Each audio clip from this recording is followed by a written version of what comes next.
Hi everyone, this is Jamie, the owner of Made My Art and Design Experience, and today I am going to do a step-by-step of my favorite project that I do ever. I did not come up with this project by myself. I did get this project from my favorite art teacher in the world, Cassie Stevens. We are going to be creating a drawing inspired by contemporary artist Sandra Silsberwig, and it looks like this.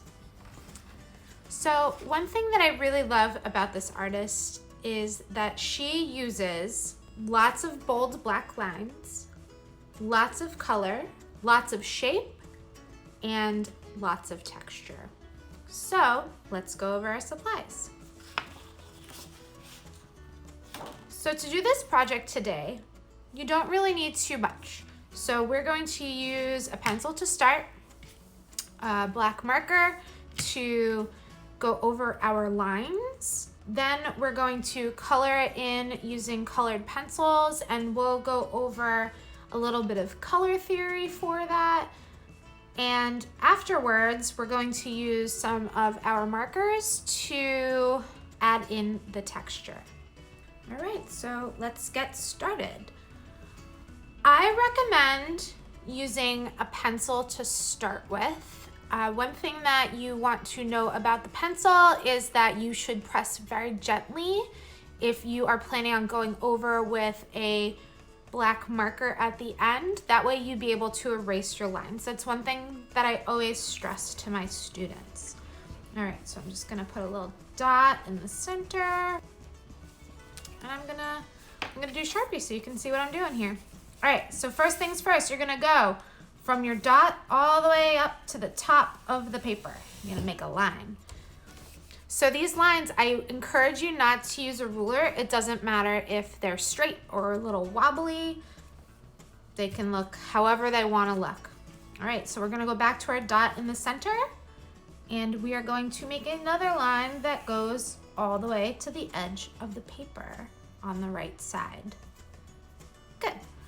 So we're going to make another line about 2 finger width apart, or 1 finger width apart from your first line. And you're going to go not all the way down, you're gonna stop when you have about the same amount of space in between the lines. So about 1 inch. All right, so we're gonna do the same thing. We're not gonna go all the way to the edge on the right side of the paper. We are going to go about halfway and then close that up. And now we have our nose. Fantastic. So now is the part of the project where we start drawing footballs. So we're gonna draw a football on either side of the nose. So what we're going to do is we are going to find the center of this line right here. So that would be right about there. We're going to draw a line straight across. And then we're gonna draw 1/2 of the football, and then we're gonna draw the other half of the football. Fantastic. So now we have to put some pupils in this eye. So we're gonna draw our circle right in the middle. You don't have to fill this in, or you can fill this in black, it doesn't matter. I'm gonna opt to not fill it in yet. So we'll draw 1 circle, and then we're gonna draw 2 half circles on either side. There we go, we have our first eye. Okay, so now we're going to find the center on the other side.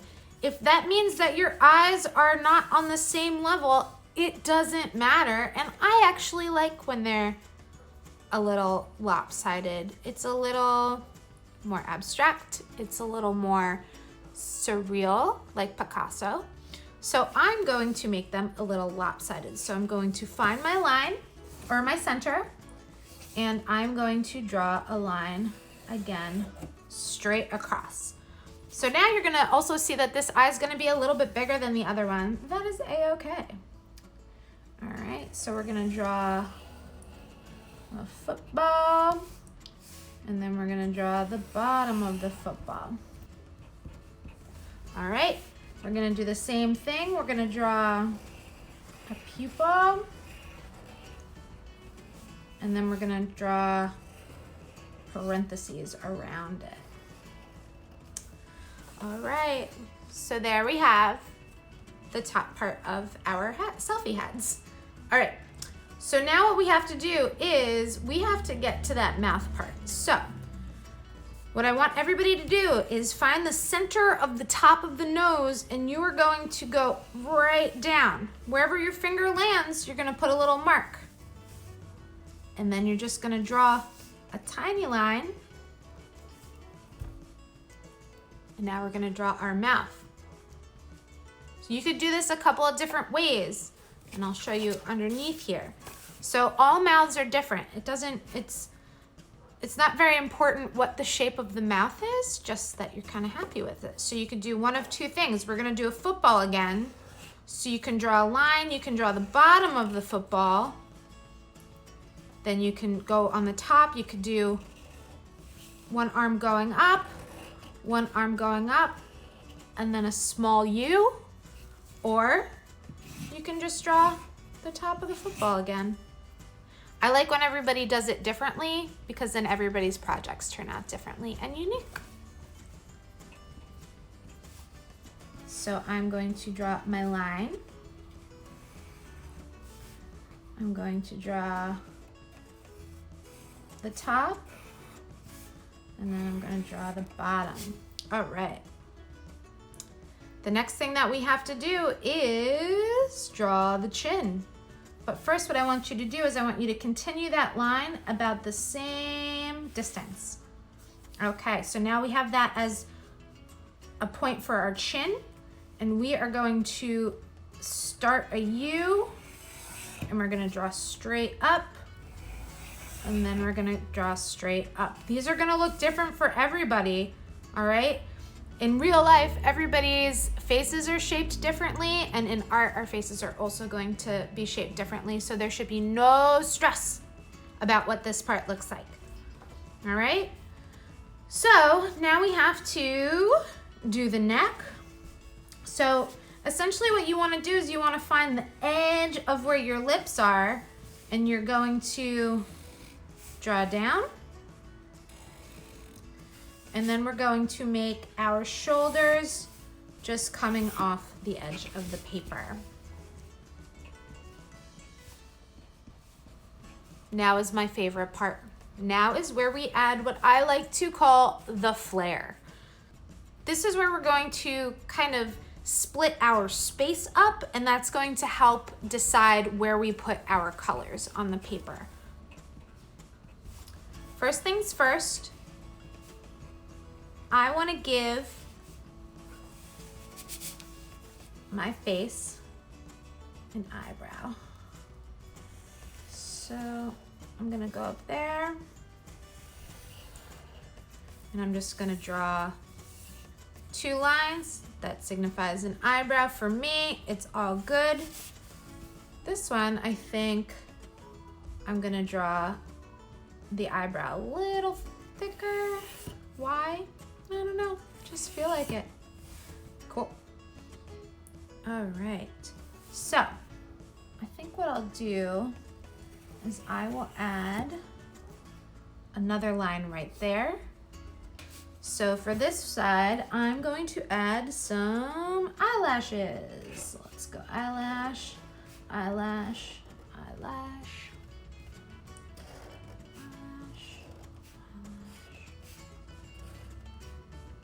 It's not really important to say eyelash every time I draw one.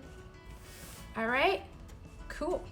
I think that's okay for the eyes. I guess maybe I'll draw one more line under here. Cool, cool. All right, so now we're gonna kind of do the same thing for the neck and the shoulder area. we want to get, because it's like it's going to be a shirt, we want it to have some texture as well. So we're going to do the same thing. I'm just going to split it up. These lines don't have to be straight. They don't have to be even. They just kind of have to separate the area.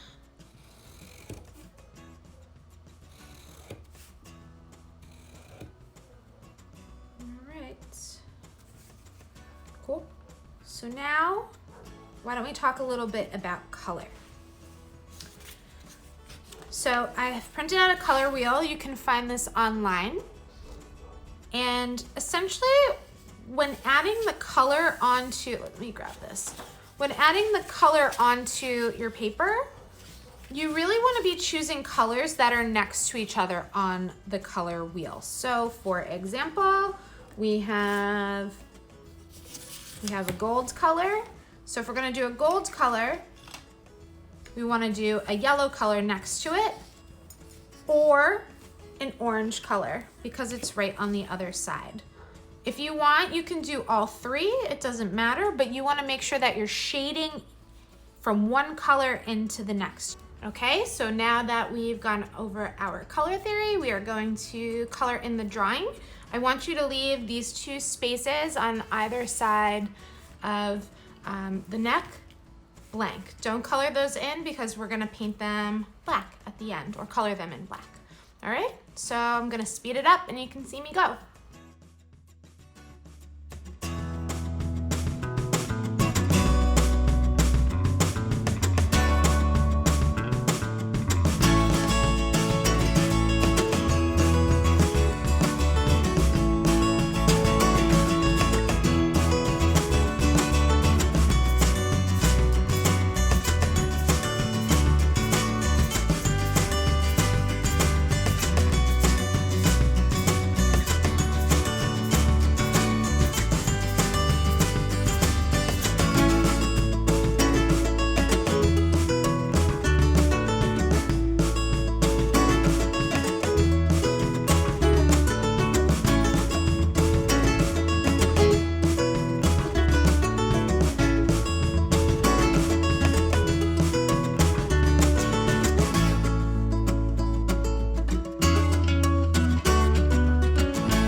Okay, so now that we've finished coloring in our faces, and you can see that I've left a couple of spots white. That's because I want to fill them in with either black or with the texture that we're going to do now. We are going to take our markers and we're going to fill in some of these spots with little circles or little dashes. So I'm gonna show you what I mean by that. So for example, on this part of the face, I'm gonna take a marker. You could use whatever color you want.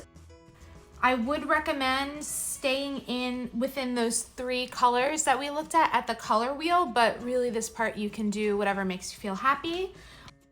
I'm gonna choose this golden color because I like the color gold.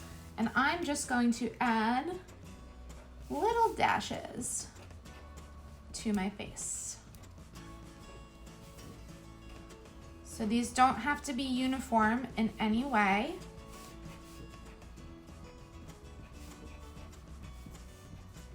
I'll probably fill in the whole thing, but for now I just want to show you what I mean. So I'm going to choose another spot. I'm going to take my purple marker and I'm just gonna draw some circles. Now, if you look at the reference photo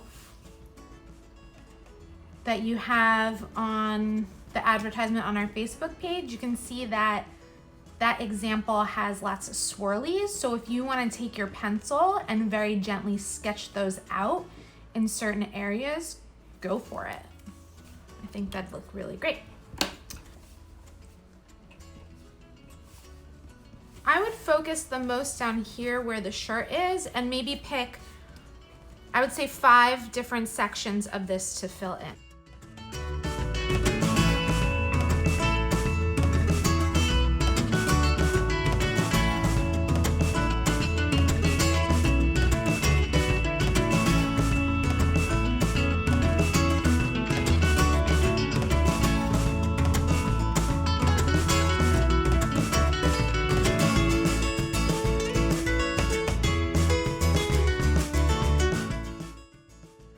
So now that we have some of our texture, and you can see I did dots, I did lines,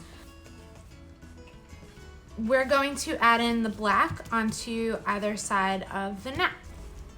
So what we're gonna do now is we're going to take our paint. If you have acrylic paint or watercolor paint, you're going to add it into either side of the neck. If you don't have paint, you can just use your same black marker that you use to do the outlines. If you're using watercolor, we're going to take water, and as Miss Courtney says, we have to wake up our paint. So I'm going to put 4 drops of water into the black watercolor cake and mix it up.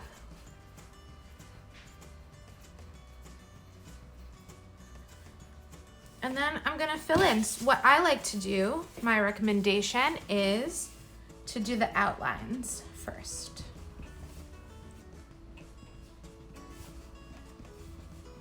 Go along where your outlines are. If it goes over, don't worry about it, doesn't matter.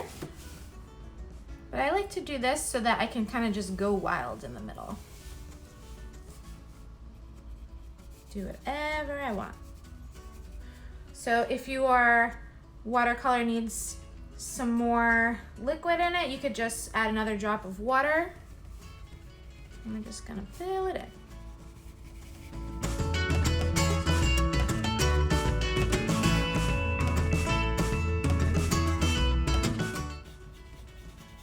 I'm also going to use this black to fill in the pupil area. If you feel like that's a little risky with the size of your brush, you can just use your marker. It doesn't matter. I kind of just want to see what the pupils are going to look like with the watercolor.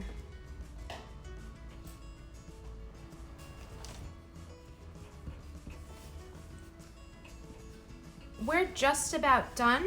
The last thing I want to do is I want to take my Sharpie marker. There are a couple of spots that I feel like I want to fill in with my marker. So if you look at this and you feel like you want to add anything, don't be afraid to do that.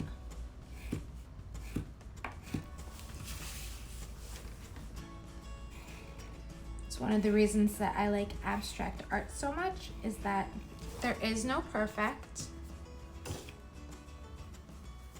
I just put my thumb mark on there.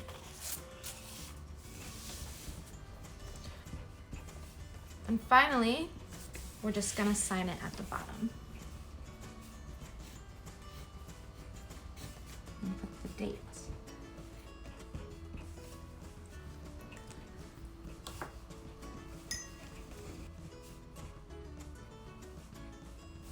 All right, so there we have it, our abstract faces inspired by Sandra Silsberwig. I hope that you guys had fun during this tutorial. I would love to see how your pictures came out. Take a picture and please post them below in the comments. I hope that you guys come back to see our tutorials next week. You can check in over the weekend to see what the schedule is going to be. And as always, make sure that you like and share. You can visit our website to view our online shop. If you're a local, we'll do free delivery within 10 miles. We have our inventory of pottery, mosaics, and canvas on there so that you guys can do art from our studio in the comfort of your own home. So we love you and we hope that you're staying safe, and we'll talk to you soon. Thanks so much for tuning in. Bye.